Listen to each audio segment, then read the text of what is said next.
All right, everybody. Welcome to the conclusion this week.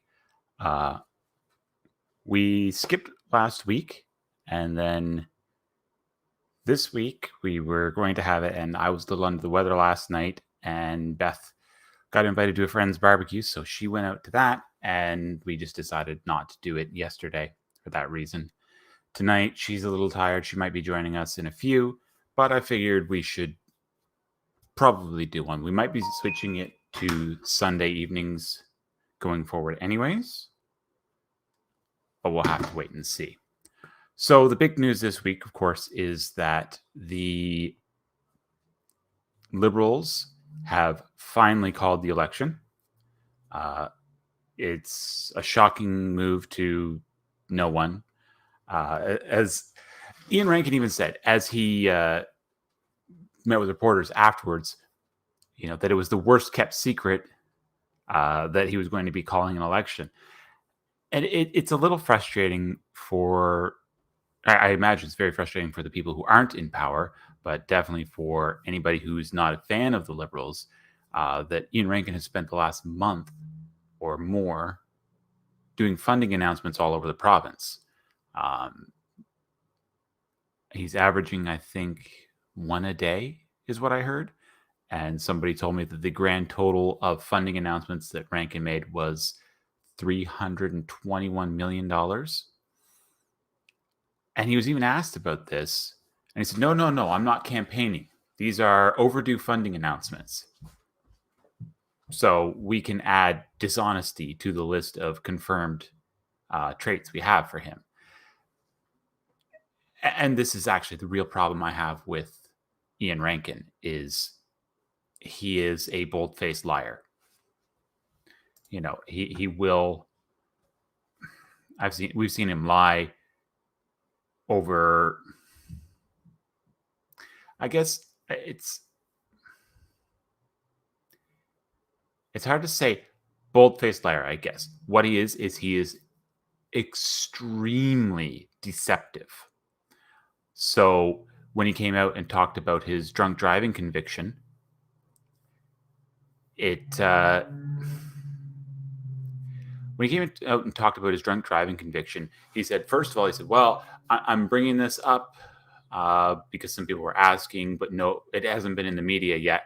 Well, that's actually a lie. Somebody had released that information to a member of the media who had asked about it or asked for an interview. So he went out in the next COVID briefing and talked about it. So that was dishonest. He said, well, I had one conviction and then I was found innocent on the other one. No. The first one, he was 18. It was like 2005, I think. 2003, one of the two. He was over the limit and he got a fine. The second time, he was twice the limit, driving, I think it was in Bedford, and he crossed the median. He was driving on the opposite side of the road. And he went over and ran into, he was driving on the opposite side of the road. Just a second. Beth is here. Hello. Hello. We're talking about how Rankin is dishonest. Well, that's a big conversation. Right. So, anyways, Rankin, he was driving on the wrong side of the road. It was 6 o'clock in the morning. Driving on the wrong side of the road, twice the legal limit. And he avoided hitting a truck and went into the ditch. Yep. He was not found innocent. What happened was he was... Thank you, Strax. We're here to talk now. What happened was he went through... he was charged. They took it to court. The court documents, they didn't have the actual copy of his breathalyzer test. They only had a photocopy. And on one of the documents, a cop's name was spelled wrong. So even though he was convicted, because of those items, it was actually thrown out. Now, in our system, if you file with the wrong documents, you need to refile with the correct documents. So at that point, the Crown decided not to refile the correct documents. So basically, he's convicted of it, but because of a technicality, it needs to be retried. And they just said, we're not going to bother. So, yeah, driving down drunk the wrong side of the road. And he says, well, I was found innocent. Just like he says, I wasn't campaigning. I just had a lot of overdue funding announcements that I had to do. He said he wasn't campaigning. He was just leading the province as interim premier. Yeah. Yeah. But he also said that they were overdue funding announcements. Yeah. Because of the lockdowns, he couldn't make funding announcements. Yep. So, but I mean, I don't see much better. I mean, we've got Tim Houston, who, kicked out Elizabeth Smith McCrossan the second she looked like a liability. He didn't even know she was doing it. Yeah, well, this is the thing. She had some level of support from him until he thought it might be politically damaging, and then they dropped her like a hot potato. Yep. And then, I mean, the NDP are being the NDP.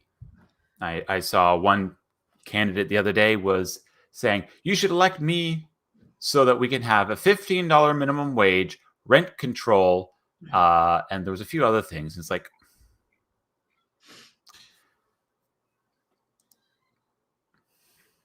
yeah, the amount of people, even in like our camp, that I hear talking about how they want rent control, it's insane. They're like, the government needs to go away. They need to give back off and give us space, and someone needs to do something about the price of rent. Yeah, the government needs to back off and get out of the way of developers. You know, it's really interesting. So Elon Musk lives in a $50,000 house by a company called Boxley. And it was literally delivered and just unfolded. Of course he does. Yeah, he's rich as can be, but he actually only has one house left besides the one he's staying in. And that more expensive house he only uses for official functions. It's in San Francisco. And he says, if I could find, a suitable alternative for renting whenever I needed it, he says, I'd sell that too. He's weird. He's funny. But he's got this house from Boxley. I'm going somewhere with this. And they say, oh, it's going to be the future. Everybody's just going to order your house and they're going to set it up. No, it's not. What's going to happen, the market is not driven. I mean, I'm in construction. I know this. The market is not driven by the people so much as it's driven by the developers, by the builders. If I am going to build a Boxley house and make $5,000 or build a normal house and make $25,000, guess which one I'm going for every time? I mean, it's just the way it's going to be. And that's what's going on is it's endemic, this idea that housing is driven by people. People need the housing, but the building is being driven by the contractors. Yes, but by the developers. Talking about renting houses that are already existing. Okay, but everybody has to live somewhere. We need more houses to be able to have affordable houses. Yeah. Right. That's the whole point. If we had, twice as many homes available as we do now for rent prices would go down. That was good English. Would go down. That was good. Right. But rent prices would go down if we had more inventory available. You have less inventory available. Everybody goes and buys. Everybody has to pay more, right? You have. I have a friend who just bought a house. It was listed for $260, $270, I think, and she paid $4 because she was tired of losing. She's trying to buy a house. She had the money available. She just said, whatever. It's in the right area. I don't care. Yep. but there's more houses available. And the problem is, it is getting more and more difficult and expensive to build a house or an apartment building or whatever. Every single day, just about, they come out with a new rule or new guideline or something else you need to do to make your house safer or better or whatever. It's the point now. If you build a house now, you have to put in, your breakers are 3 times as much as they used to be for your electrical, because they put in these fancy ones that all they really do is break constantly. You actually have to put an electrical circuit in under your sink. We haven't figured out why yet, but it's code. You have to leave one there in case. You have to have, all your doors have to be 36 inches so that somebody with a wheelchair can get through. It doesn't matter if somebody with a wheelchair could never get into the house. Like, people look at building codes and they think, oh, this is just the minimum. It's like, no, there are minimums, sure. But they're always adding more and more and more to what needs to be done. If you look at a house that was built 150 years ago, the size of the lumber, the dimensions, the way it's all fastened and built, it's a lot less material and they're a lot sturdier. Yeah. So that's the problem. The government makes it difficult to develop and build new properties. And then because it's difficult, nobody can afford to buy. Yep. Right? It costs much more to build, so therefore it's much more to buy. Yeah. So the joys of living in a socialist country. And you had me at the government just needs to go away. I could have said it much faster than you. Okay.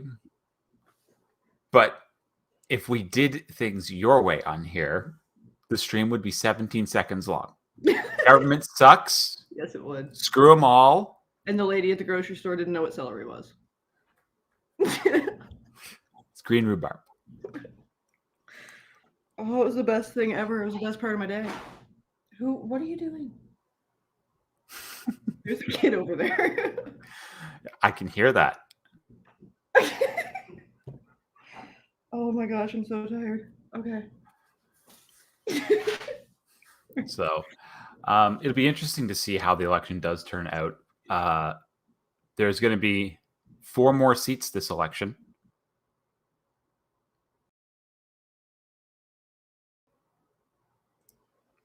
Are you going to join us? No. I'm trying. Who is it? It's Owen. He's being annoying. He's being Owen. I don't see an Owen. Yes, you do. Oh.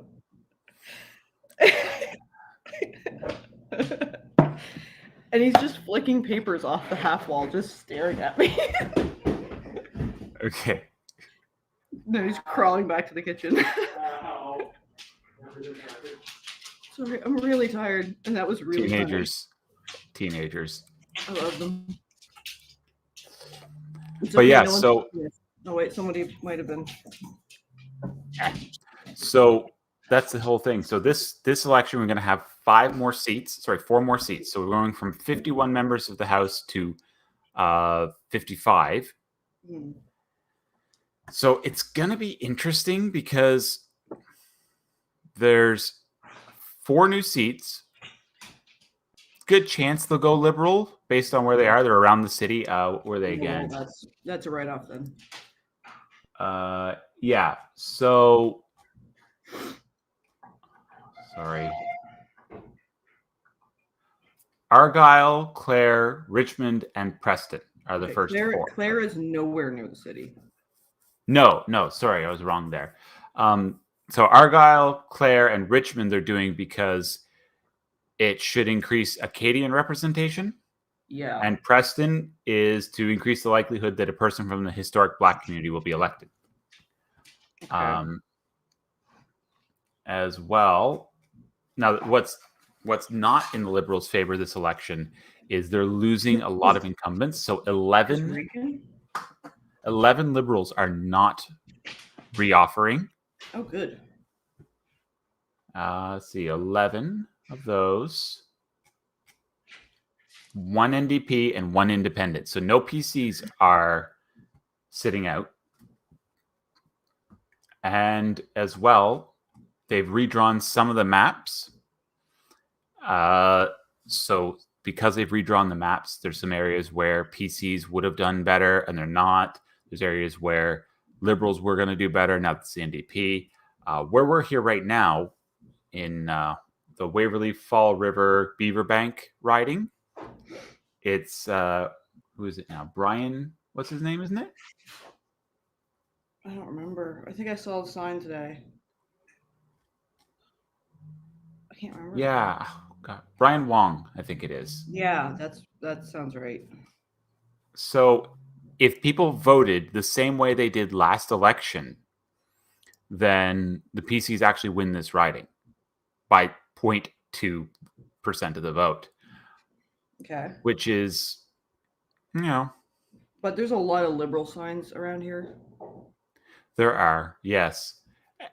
And this is what's going to be kind of interesting. Like going into the last election, it kind of actually looked like it might be a PC government early, and then it flipped and became a Liberal majority. Now, it's been 2 terms of Liberals, right? Just 2? I think. I can't totally remember. Yeah. I'm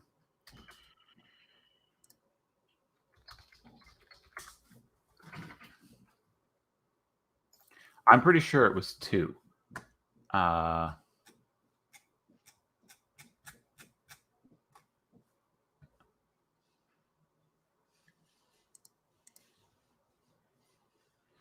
So currently, I finally found an opinion poll. It's been hard to find them. Since April, the Liberals have dropped off significantly. They're still sitting at over 40%. The PCs have also seen a large increase in the last couple of months, but they're sitting at maybe 36%. This is a few points difference. NDP are still going up and down, up and down. They're not changing too much. And the Greens are slightly higher than they were last election. Why? Yeah. So most recent poll was an Angus Reid. And we have Liberals at 41 for Liberal, 33 PC, 20 NDP, and 4 Green. The previous one was a little bit earlier than that, was 52 Liberal, 24 PC, 19 NDP, and 5 Green. So how long since we had a Conservative? Since a Conservative leader? Oh, Yeah. It's been years. Right? Like, I don't remember any. Like, have we had any since we were in high school?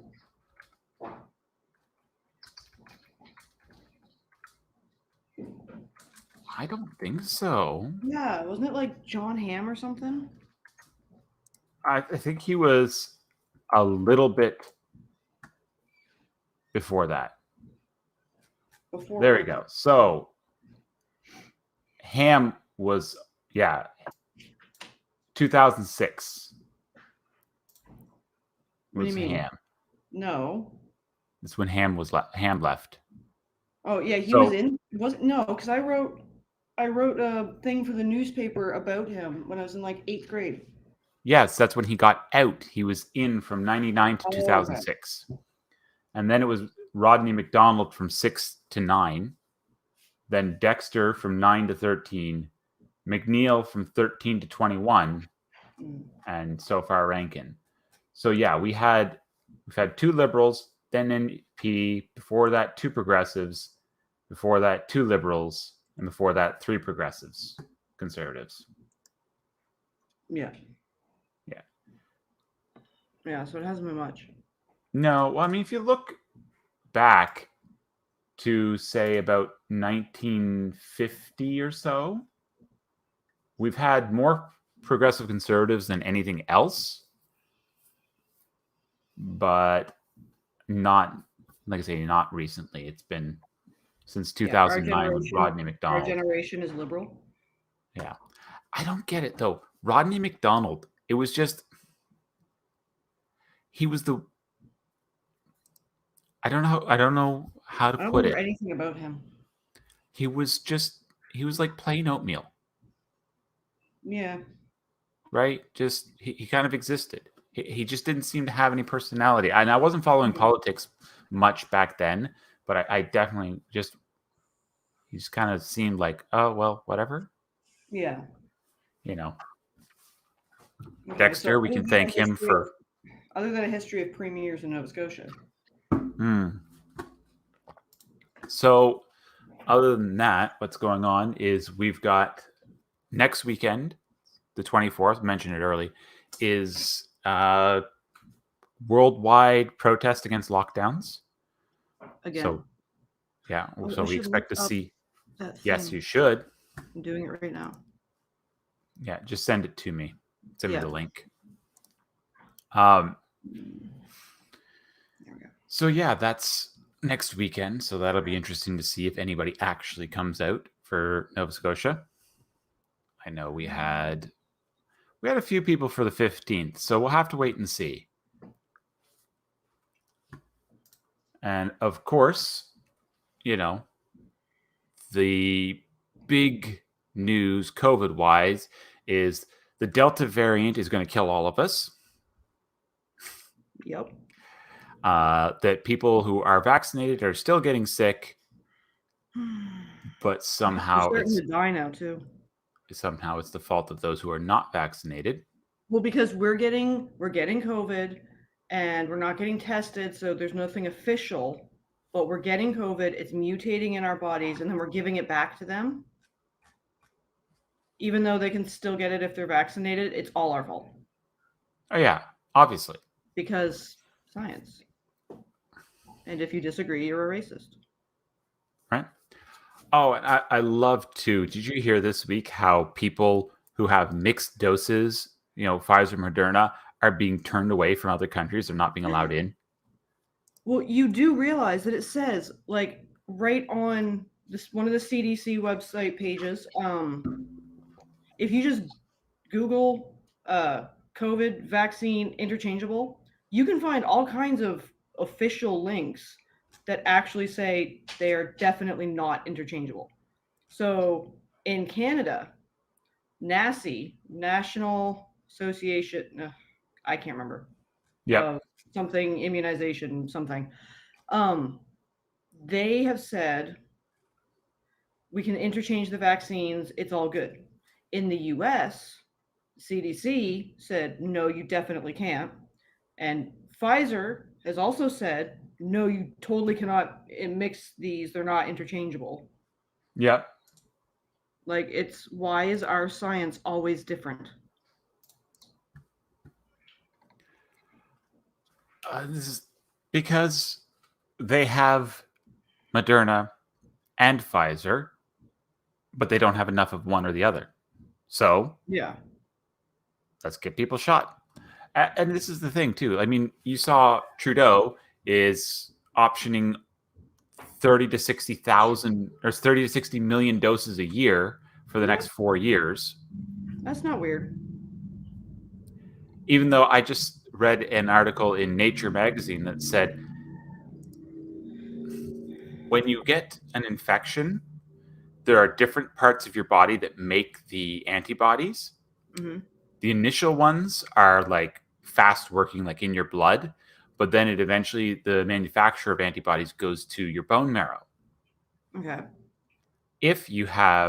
So the question was, will your bone marrow hold on to the COVID antibody information and keep making it long term? And they just came up with a study that said, yeah, it's really looking hopeful that it is, because we tested bone marrow, they were making the antibodies, we waited a year, we tested again, they're still making the antibodies. So an infection has long-lasting benefits. And they said, of course, well, that should mean that a vaccine does the same thing. If that's the case, why are vaccinated people still getting sick? Why are vaccinated people still dying? Why do we need to have booster doses every year? Have they done any official research on people who had a natural immunity? How come like nobody in government is talking about that one? Like how many people who have had COVID, who are unvaccinated, who have had COVID, have gotten it again a second time? What, like, how bad was it the first time? How bad was it the second time? Like, there's nothing on this. Right? I'm sure, like, if I actually took 2 seconds, I could find something on it. I just haven't. Yeah. And the other thing, too, is the question of, so in Israel, I think it was, they just had a study on how many people who were vaccinated got COVID, how many people were unvaccinated, and how many people who had a previous infection. So there was a section on that. Mhm. Sorry, I'm looking something up that's important. Yes, it is. So the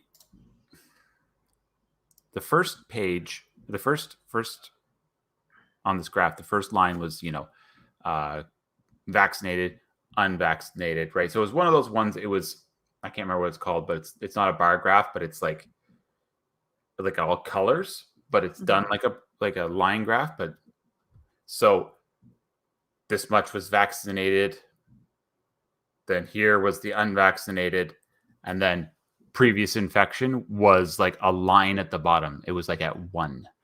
So it was like 550 unvaccinated infections, 392 vaccinated infections, 1 reinfection.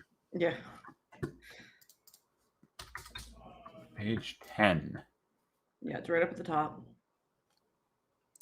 So 13.5 in particular.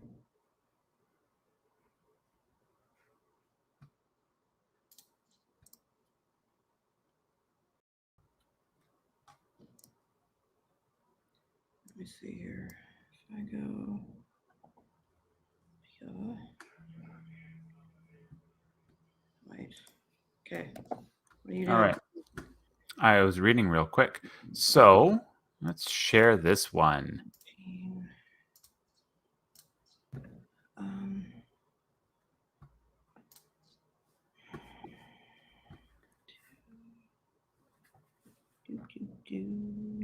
Not that.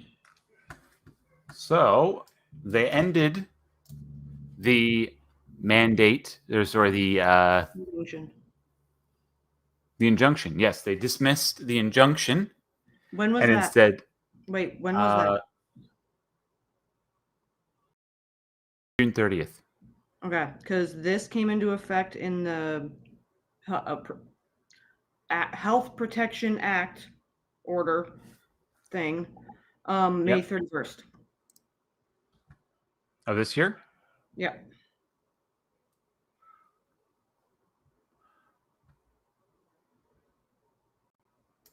So this is it here. It's the injunction. They just put it in the act. Yeah.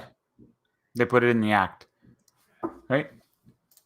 Organizing, gathering, promoting an illegal public gathering via social media, attending an illegal public gathering. Yeah. The attendance limits applicable. Yeah, so it'll be whatever the current limits are for a gathering. Yeah. So what will those be? We're in stage 4, right? Yep. Hold on. But yeah, so I'll get that for you in just a second. The injunction is gone, and in its place, they just put the text into the Health Protection Act and call it good. Yep. Oh yeah, like it's still going to be technically illegal. right? Let me just find it here. Maybe, but we probably won't have enough people for it to matter. So, oh well, I suppose outdoor gatherings, it looks like, are roughly up to about 250 people with social distancing and masks outside. Yeah. Oh, but they did away with masking outside. I'm so confused. No, you're not. I really am. Yeah, so informal social gatherings. Oh wait, no, so informal social, that was for like churches and weddings and stuff. An informal social gathering, we're allowed to have up to 50 people outside, because as long as you're like, if you're not getting married, it's more of a COVID risk. Um yeah, and you still have to distance and wear masks. So good times. I'm looking forward to seeing how it goes this time. Yeah. So though, that injunction that they said, oh well, we don't need it, we're just going to remove it. Yeah. Their original statement was, well, that's just going to stay in place until we lift the state of emergency. Yeah, I remember that. They were Yeah. going to leave it there. So we're going to have to put that out in a story here soon. It can be an awfully short story. Sam? No, I don't think so. Well, it's not going to be a lot of details, but I think it's going to be really important. I was just trying to see Yes, if I could just important, yes, but find. it's going to be awfully short. They said they were going to keep the injunction until they lifted the state of emergency. But look, No. instead, they got rid of the injunction and just put it in the bylaws. I think Yeah. there's a bylaws. So they went the back door. They said, oh, well, we're not going to do that. We're going to be nice. And then they went and put it here so they didn't have to try to defend it in court. Yeah. And that's the whole point. So it's I know. they won't need to get another injunction. They've already put it in here. So they straight up just tricked the court system. Those two lawyers who were trying to argue against this, nope, they just went and put it here instead. I definitely have to look into the difference between the injunction and what was here. It wouldn't surprise me if the injunction had the language wasn't as good, because on here you can say, they're saying, okay, well, it's only an illegal public gathering. It's yes, that's the exact same way it was done in the injunction, which I'm looking at right now. Yeah. Okay. Organizing and okay, where does it say it? For the purpose of this order, an illegal public gathering has the same meaning and definition as set out in the public health order titled, the one I gave you, dated May 13th, 2021. So okay. So this was here before. What? So this stuff was here before. What stuff? The 3.14, 3.15, yeah, 13.4 and 13.5 we were just talking about. That came into effect May 31st. Right. So the injunction was just extra juice behind it to enforce it. Yeah, I don't know. I can't remember when the injunction came out, though.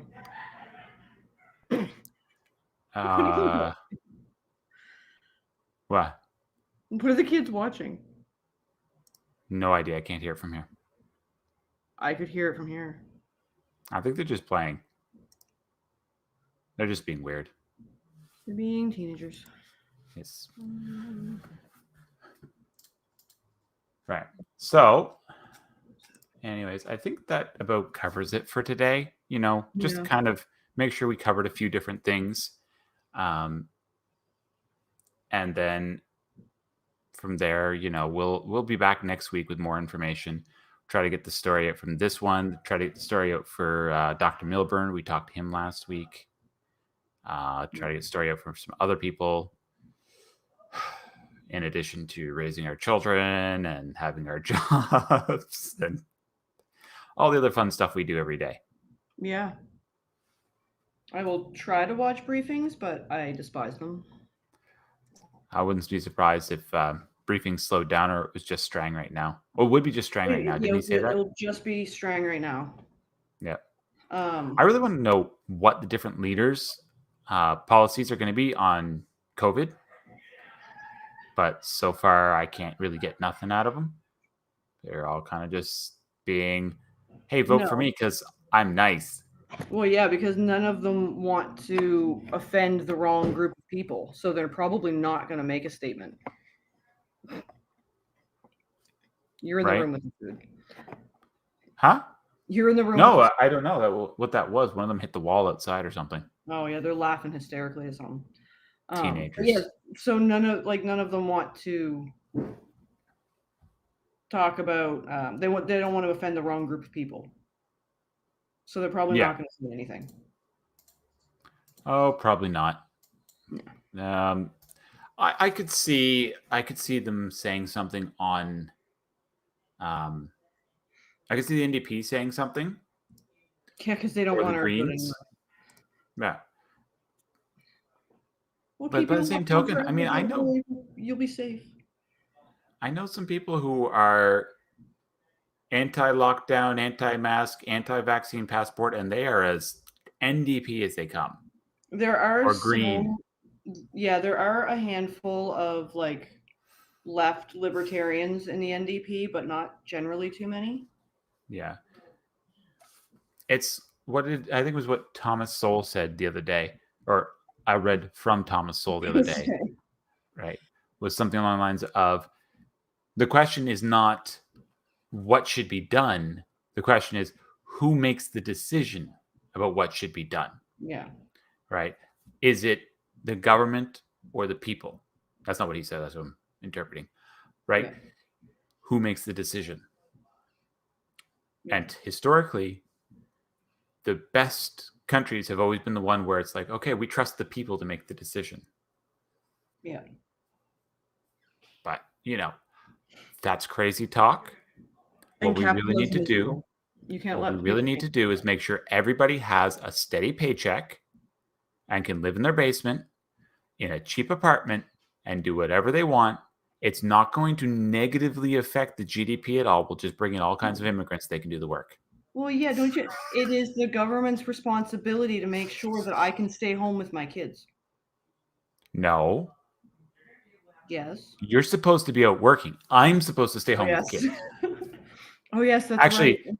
No, we're neither one supposed to stay home with the kids. The kids need to go to a government institution. Yes, exactly, because that's not weird. That's not weird at all. And then they'll get educated at the government institution, but we'll have a minimum income so that we can either A, provide for them, or B, sit on our butts and do nothing while the government trains our children. Yeah. Yeah. I love that our teenage boys, one made it a month and a half in public school this year, and the other one made it like not even 3 months. Yeah, and they're just like, no, these people suck. Nah, I'm gonna go home and stay locked in my house. Like, and that's saying something for one of them. Right. Like, that was nuts. Yeah. So yeah, we'll be back. And as I said at the beginning, we may be switching this to Sunday evenings from now on. Because I did actually get a message back from that guy. Oh, cool. So I might have something fun to do on Saturday evenings that I want to do instead of this. We'll do this on Sunday instead. We'll see how it goes. Anyways. Yep. We need like some sort of an official ending of the stream. No, it does not need to be the same thing every time. Oh my gosh. You're so boring. Bye.